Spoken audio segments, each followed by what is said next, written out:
I believe that I just found my favorite Seiko 5. Not only my favorite Seiko 5, I think it is actually my favorite Seiko. And that is a mama bird who thinks I'm coming for her kids. Ain't gonna happen. So let's dive into why I think this is the best GMT under $500.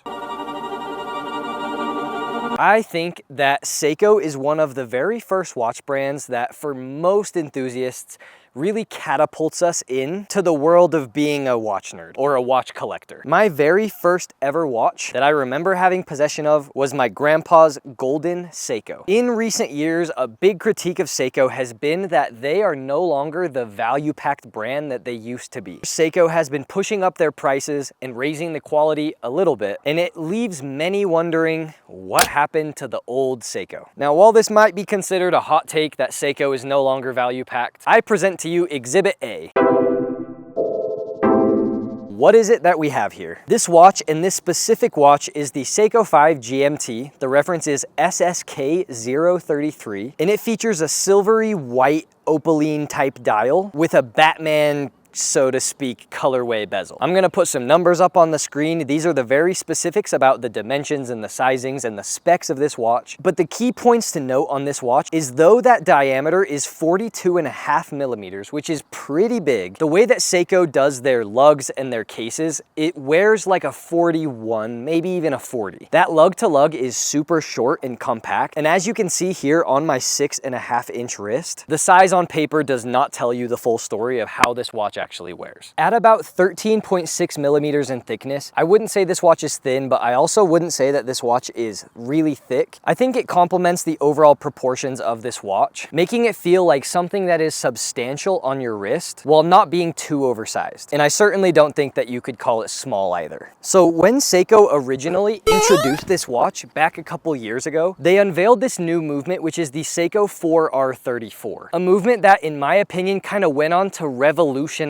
budget GMTs on the market nowadays. The launch of this caliber meant that you could get a mechanical GMT under $500, which previously was just unheard of. So specifically, this movement has about a 40-ish hour power reserve. It beats at 3 Hertz, and it is a collar or a desk GMT. So the con for that is that you don't get to have that isolated local hour hand. Instead, when you pull out the crown, what you get is a independently adjustable GMT hand, which honestly, arguably, I think you can argue that it is better than a true GMT in most instances. For me in my life, I don't really do a whole lot of traveling. I honestly do like no traveling. And so one might argue that this really would be a better GMT for me. Of all of the various complications that I have tried, I personally think that the GMT is not only the most useful, it is my most favorite complication that I have ever had. I know that I've previously mentioned that I'm not a traveler, but I view watches as a tool. And though it's not a necessary tool, it is to me more convenient to be able to have as many functions as possible while also not overcrowding the dial. And for me, that perfect combo is time,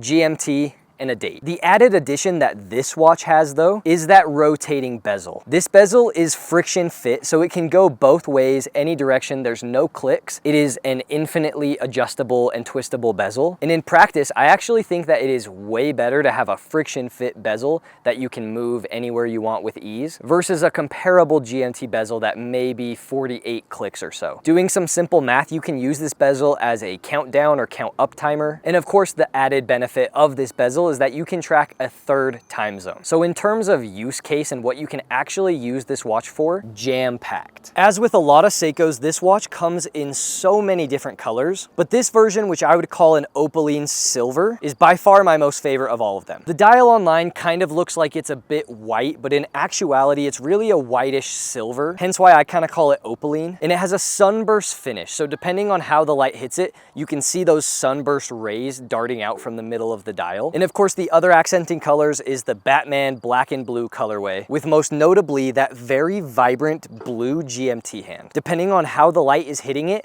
it's either a really dark, almost kind of blackish blue, or a very vibrant punchy, electric, like blue raspberry type blue. And fun fact, blue is my least favorite color, like especially royal blue. I just don't like royal blue. But for some reason with this white silver dial, I think it is a super killer combo. Now, though I do believe that this is the best GMT under $500, I wouldn't say that it is perfect. The biggest standalone con that I have on this watch is the clasp. The clasp is stamped and you can tell that it just really feels honestly really cheap, especially compared to the rest of the watch, which doesn't have immaculate finishing, but it does feel pretty solid. That's really only like my big major con or gripe that I have with this watch. I love the color combo. I love that dial. I love the price that I got this watch for. So this watch retails for $475, but if you do a bit of looking around and you even ask most of the stores that carry it, they'll often offer a discount. And so at that discounted price, it's really hard to beat the value for money that this watch offers. I think that this watch would be an amazing first automatic watch into your collection. I think it would be a great first GMT if maybe you haven't had a GMT before. And a wink wink, I think this would make a great gift watch. But I can't spoil that for you guys just yet. And I got a new lens. It's a 24-70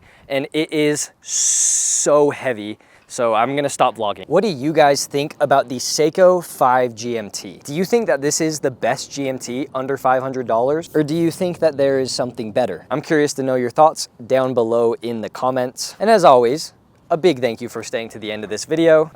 Your gift today is a golden star and a thumbs up. Thanks for watching. It's cold now. Goodbye.